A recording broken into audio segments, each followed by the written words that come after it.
Once you've understood all the basic rules of chess, the next step is to learn chess notation.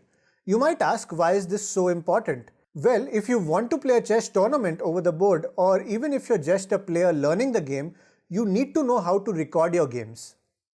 Algebraic chess notation is an official method recognized by FIDE for recording and describing the moves in a game of chess. This is what we generally call the language of chess, and this is how we read, write, and talk about chess. So let's start with the absolute basics. Look, each column on the chessboard is called a file and each row is called a rank. Every file on the chessboard is given a letter starting with the letter A on the left side of the board and going all the way to the letter H on the right side of the board. Each rank is assigned a number from 1 to 8, just like you see here. Remember, at the start of a chess game, all the white pieces are placed on ranks 1 and 2, and all the black pieces are placed on ranks 7 and 8. Based on this concept of files and ranks, every square on the chessboard is assigned a unique name and identity. Each square is simply named after its coordinate pair, which means this square on the lower left-hand corner is known as A1. We identify it simply by putting together the file letter and rank number. Similarly, this square is called D6 since it belongs to the D file and the 6th rank. This square, for example, will be called F7, and this one is H8. In this way, we can easily assign a name to all these 64 squares on the chessboard. Now let's see how we can notate all the chess pieces. It's actually quite straightforward. We just need to use the first letter of each piece to describe that piece in chess, which means the king's letter is a capital K, the queen is a capital Q, the rook is a capital R, the bishop a capital B. The knight, however, is a little different. Since the letter K is already reserved for the king, therefore for the knight we use the letter N. Now finally, you may think that pawns would be represented by a capital P, but for the pawns we don't use any such letters, so keep that in mind. Now that you know the names of the squares and the notation of the pieces, it's time to learn the notation of actual moves in a chess game. To write a move, we simply combine the notation of the piece with the notation of the square it moves to. Remember, you only need to mention the square where the piece moves to and not the square where it was originally. Let's take an example. In this game, when white plays this as the first move, then we will write it as N F3.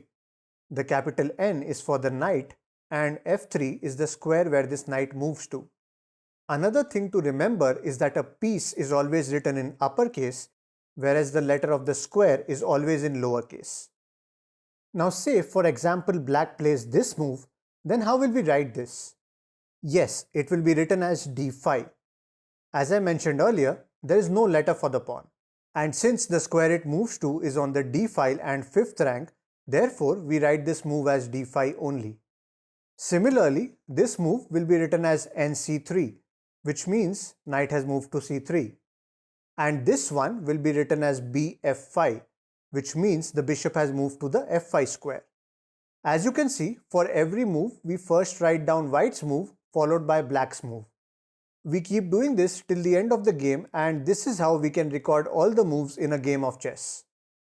Okay, now let's talk about some special symbols that we use in chess notation. Look, we have different symbols for captures, pawn promotion, checks, and checkmate. Let's look at them one by one. To show a piece capture, we use a small X symbol between the piece and the square.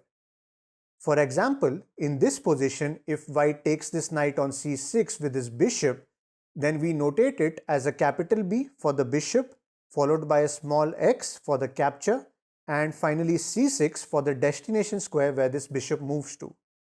Similarly, if this black pawn captures this knight, then we will write it as F, which means we are talking about this pawn on the F file, then a small x for the capture, followed by E3, the destination square, which ultimately means that the F pawn captured on E3.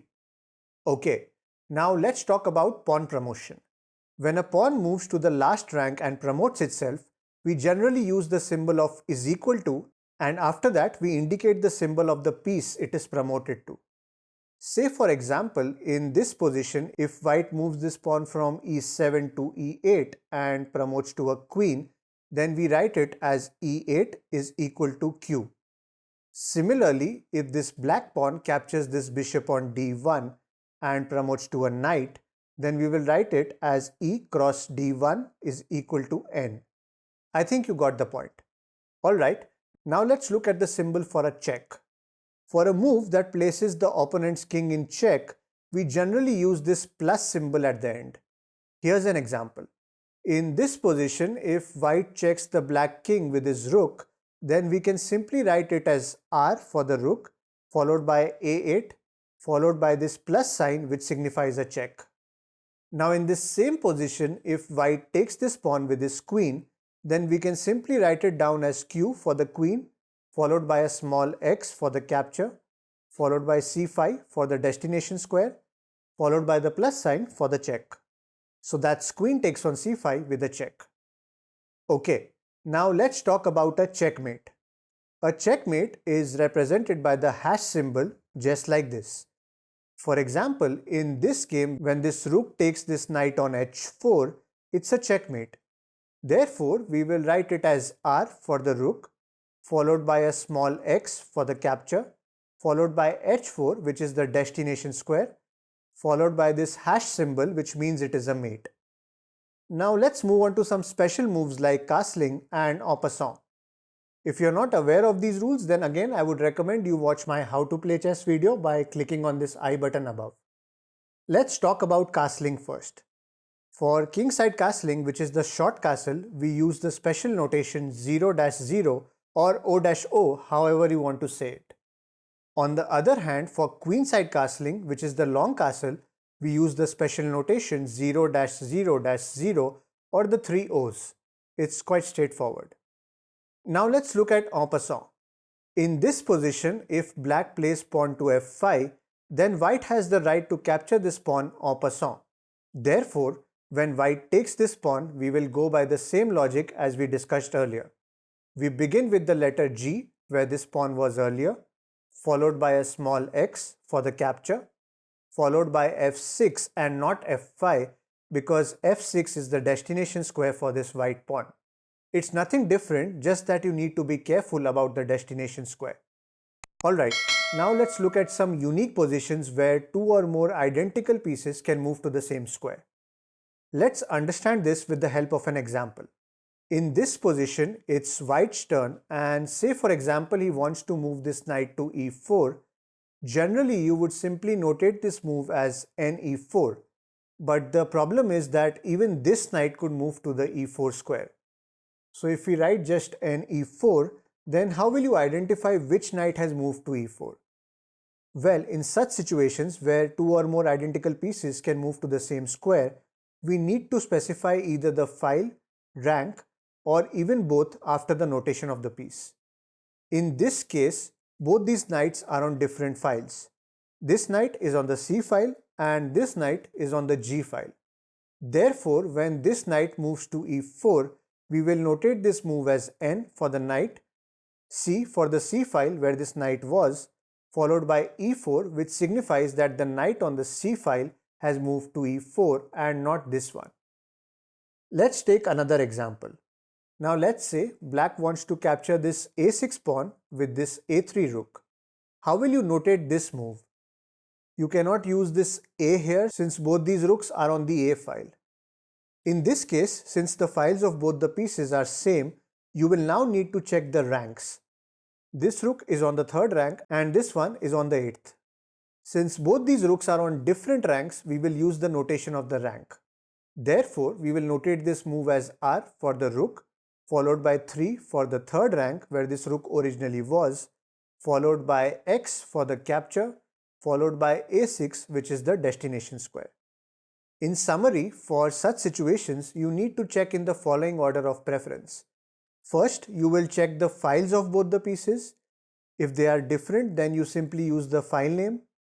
If the files are the same, like you see here, then you need to check the ranks of both the pieces. If they are different, then you will use the rank number. And in some rare cases where both the file and rank are not sufficient individually to identify the piece, then you need to use both the file and rank in the notation. Here's a unique example. White has these 3 queens because of multiple pawn promotions. In this position, it is White's turn and he wants to capture this knight with this h4 queen. So we start with Q for the queen. Now we cannot use H since this queen is on the H file. We cannot use 4 either since this queen is also on the 4th rank. Therefore, we will have to specifically use H4 to identify this queen. After this, we use X for the capture, followed by E1, which is the destination square, followed by this hash because it is also a checkmate. This is one of the most complicated examples you will see when it comes to chess notation. Now that you've learnt all this, here's a quick test for you all. How will you notate this move by White? Let me know the correct chess notation in the comment section below. Let's see how many of you get this right. If you liked this tutorial, then hit the thumbs up button below and don't forget to subscribe to our channel. And for some interesting chess content, follow me on Instagram at ChessTalkOfficial. Thanks for watching and I shall see you in my next video.